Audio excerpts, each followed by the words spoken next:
ଅଧ୍ୟାୟ 1 ଅର୍ଜୁନ ବିଷାଦ ଯୋଗ। ଶ୍ଳୋକ 2 ସଞ୍ଜୟ ଉବାଚ ଦୃष्ट्वा ତୁ ପାଣ୍ଡବାନିକଂ ବ୍ୟୁଢ଼ଂ ଦୁର୍ୟୋଧନସ୍ତଦା ଆଚାର୍ଯ୍ୟମୁପସଂଗମ୍ୟ ରାଜା ବଚନମବ୍ରବୀତ୍। ଶବ୍ଦାନୁବାଦ।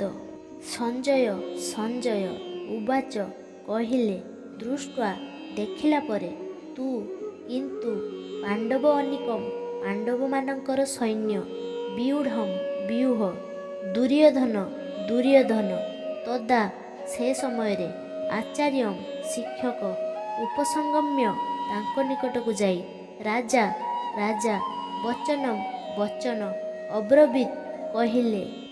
ଅନୁବାଦ। ସଞ୍ଜୟ କହିଲେ, ହେ ରାଜା, ପାଣ୍ଡବ ସେନାଙ୍କ ବ୍ୟୂହ ରଚନା ଦେଖି ରାଜା ଦୁର୍ଯ୍ୟୋଧନ ଗୁରୁ ଦ୍ରୋଣାଚାର୍ଯ୍ୟଙ୍କ ନିକଟକୁ ଯାଇ ଏହି କଥା କହିଲେ।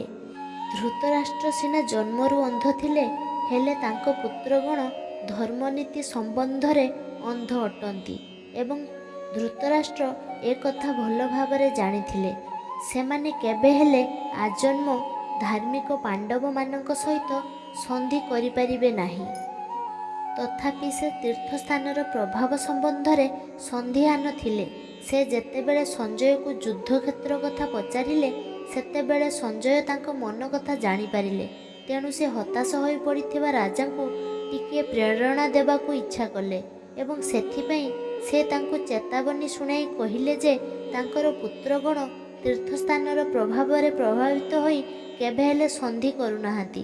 ତେଣୁ ସଞ୍ଜୟ ରାଜା ଧୃତରାଷ୍ଟ୍ରଙ୍କୁ କହିଲେ ଯେ ତାଙ୍କ ପୁତ୍ର ଦୁର୍ଯ୍ୟୋଧନ ପାଣ୍ଡବମାନଙ୍କର ସୈନ୍ୟ ଦେଖିଲା ପରେ ସଙ୍ଗେ ସଙ୍ଗେ ସେନାପତି ଦ୍ରୋଣାଚାର୍ଯ୍ୟଙ୍କ ନିକଟକୁ ଯାଇ ପ୍ରକୃତ ଅବସ୍ଥାଟା ବୁଝାଇ କହିଲେ।